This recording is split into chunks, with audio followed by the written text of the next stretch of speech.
Hey everybody, welcome to today's challenge. Very straightforward, but I'm very excited also about this challenge because we have another purpose clause. I wonder if you guys can see that purpose clause right now. If not, well, point it out to you guys in a moment. So yesterday's challenge was a little bit challenging. This all depends on which lines of the book we're reading. Again, we are reading Divergent page, pretty much just sentence by sentence.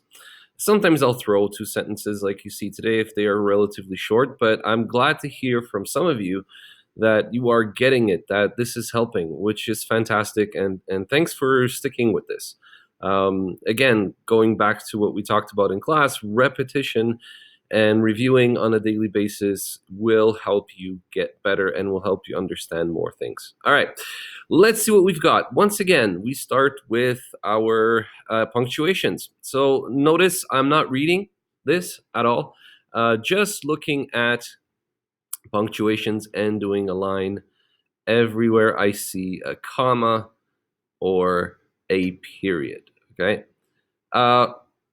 So as you can see, we got 1, 2, 3, 4, 5, 6 sections, at least in terms of our punctuations visible in this sentence.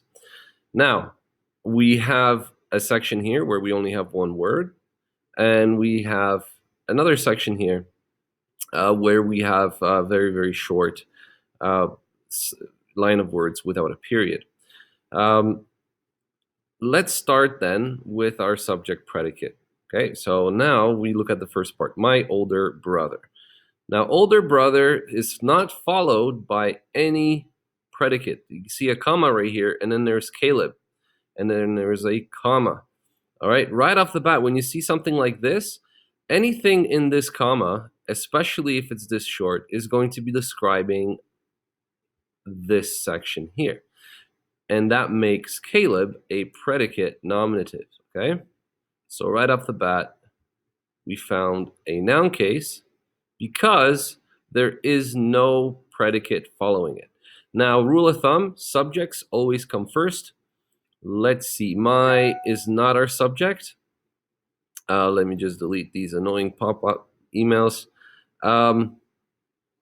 So we have my, that's definitely not a subject, it's possessive. Older technically is an adjective, and the next word over here is brother.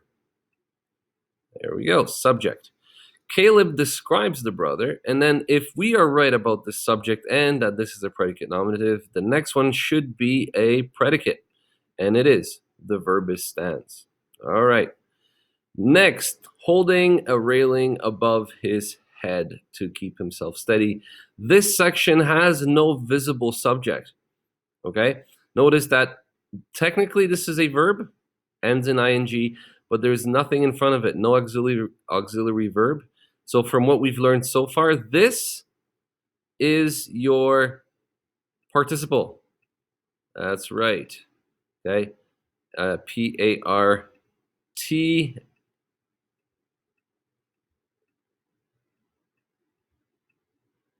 I'm just going to do that.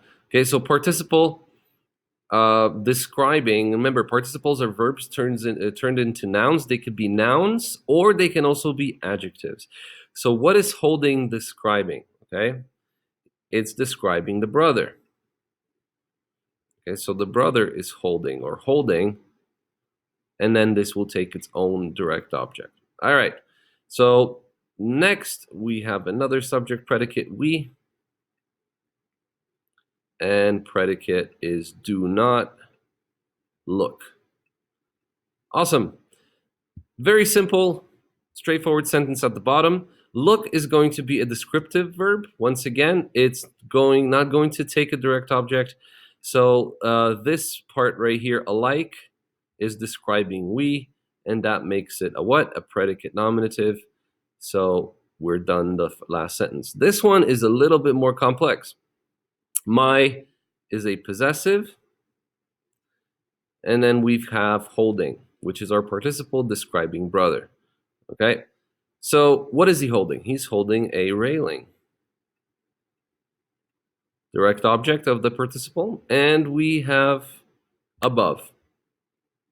That is a preposition. Above what? The head. Whose head? His head. And now we reach the purpose clause. Okay, remember that yesterday we saw the same thing happen, where we had a sentence and then we provided a reason for that sentence or that idea.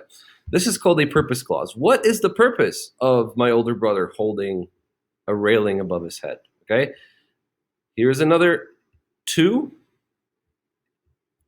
This time, this to is not your preposition because it's kept by a verb. It's followed by a verb. So this now can be an infinitive or that very, very long purpose clause that says, in order that he may or might keep himself steady. Okay. So keep takes a direct object. Keep what? Himself. And how is he going to keep himself?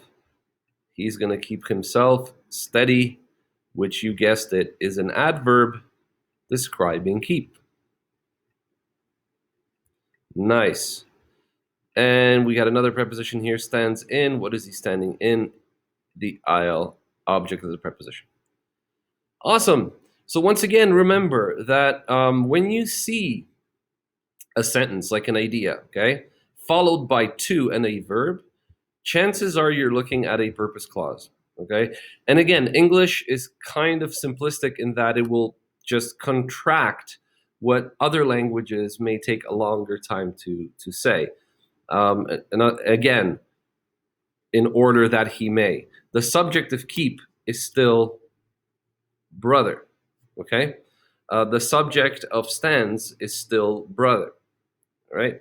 But English will just contract it and you have that form of to keep. All right, last but not least, let's look at our verbs.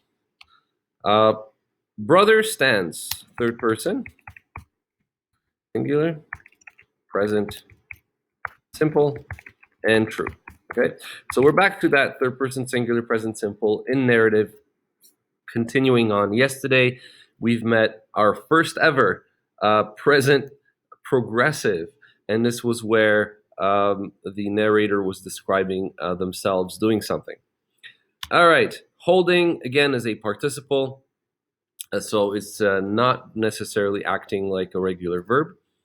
And then we have to keep, again, in order that he may keep himself steady, third person, singular, present, simple, and may in there would be a subjunctive. We don't look. Again, we, first person, plural, and you guessed it, it is present, simple, indicative. Perfect, guys. That's it for today's challenge. Again, every time we do a sentence, we may be coming back to purpose clauses. We may be learning some new things like here the participle and what does a participle do. Again, participle is just a verb turned into a noun without an auxiliary verb, this which can either be used as an adjective describing a subject, or it could stand on its own as a noun, in which case it would be called a gerundive.